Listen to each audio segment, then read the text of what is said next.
That's why उनको गांधी भगत सिंह को उन्होंने तुरंत उतरवा लिया, फॉर्मेलिटी में फांसी दी और इसके बाद उन्हें गोली से मारा गया।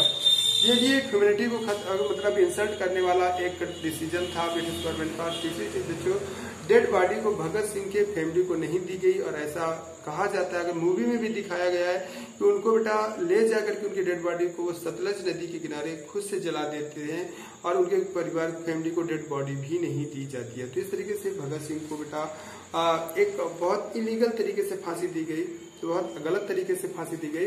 तो गांधी जी बेटा इस मोमेंट के गांधी जी ने बिल्कुल अपने डिमांड में भगत सिंह की फांसी का कोई डिस्कशन नहीं किया था। इस वजह से कहते बेटा भगत सिंह जो गांधी जी जब सेकंड राउंड टेबल कॉन्फ्रेंस से लौटने के बाद आए, हम आपको बता दें जब सेकंड राउंड टेबल में गांधी जी पार्टिसिपेट करने के लिए गए तो सबसे पहले गांधी जी को बेटा मौका दिया गया। गांधी जी से कहा गया कि आप बोलिए, आप बताइए आपकी क्या डिमांड है, क्या है, कैसे इंडिया की प्रॉब्लम का सोल्यूशन किया जाए। तो गांधी जी ने कहा कि पहले हमारे साथ जो लोग आए हैं, हमारे जो और जो लोग हैं उनकी बातें पहले सुन लीजिएगा, फिर बाद में हम बताएंगे कि हम क्या बात है, आप भी पहले अपने आइडिया दे दीजिए। तो इस तरीके से गांधी जी ने अपना बोलने का समय, अपने बात करने का समय सबसे बाद का डिसीजन दिया, सबसे बाद का टाइम दिया। तो बच्चों जब वहां पर अलग अलग लोग बात करने लगे, जैसे सब बातें हम अम्बेडकर जी की करते हैं, तो अम्बेडकर जी का कहना था कि अगर इंडिया को फ्रीडम दे भी दी जाएगी, इंडिया के लोगों को फ्रीडम मिल भी जाएगी, तो भी हम आजाद नहीं होंगे, हमारी कम्युनिटी आजाद नहीं होगी, क्योंकि हमारी कम्युनिटी तो सप्रेस ग्रुप है,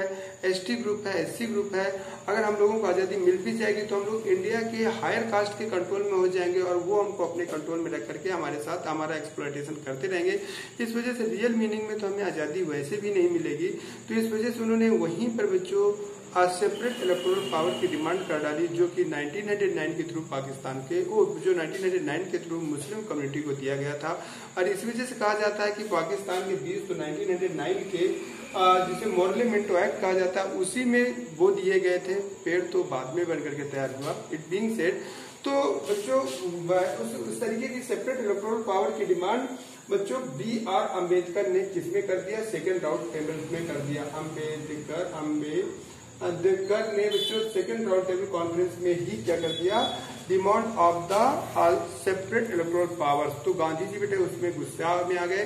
गांधी जी के कहने का मतलब था कि आप लोग इसी तरीके टुकड़ों में लड़ते रहिएगा, टुकड़ों के लिए लड़ते रहिएगा और इस तरीके से इंडिया की फ्रीडम का कोई बात ही नहीं होगी। तो गांधी जी बेटा गुस्सा के वहां से चल दिए। और जब गुस्सा के गांधी जी सीढ़ी पे उतर रहे थे तो कहा जाता है वहीं पर उनको क्या कहते हैं विंस्टन चर्चिल की मुलाकात हुई और उन्होंने तभी कहा था कि अरे ये अर्धनंगा फकीर क्यों गुस्सा दिखाता है, ये हमारा क्या कर लेगा। तो उसी वजह से कहा जाता है गांधी जी को अर्धनंगे फकीर की टाइटल्स मैंने आपको बताया था कि विंस्टन चर्चिल ने दिया था। और मैंने बताया था कि जब सेकंड राउंड टेबल कॉन्फ्रेंस में गांधी जी पार्टिसिपेट करने के लिए इंग्लैंड जाएंगे तो वहां पर उनको टाइटल सीएट मतलब ये उपाधि दिया था। किसने दिया था, विंस्टन चर्चिल जो कि इंग्लैंड के पीएम थे। एट द टाइम ऑफ 1939 में बेटे इंग्लैंड के पीएम मिस्टर विंस्टन चर्चिल थे और विंस्टन चर्चिल ने ही जैक शिराक और रूजवेल्ट के साथ मिलकर के सेकेंड वर्ल्ड वॉर का डिक्लेरेशन किया था। ठीक है बच्चों, तो हम बातें कर रहे थे।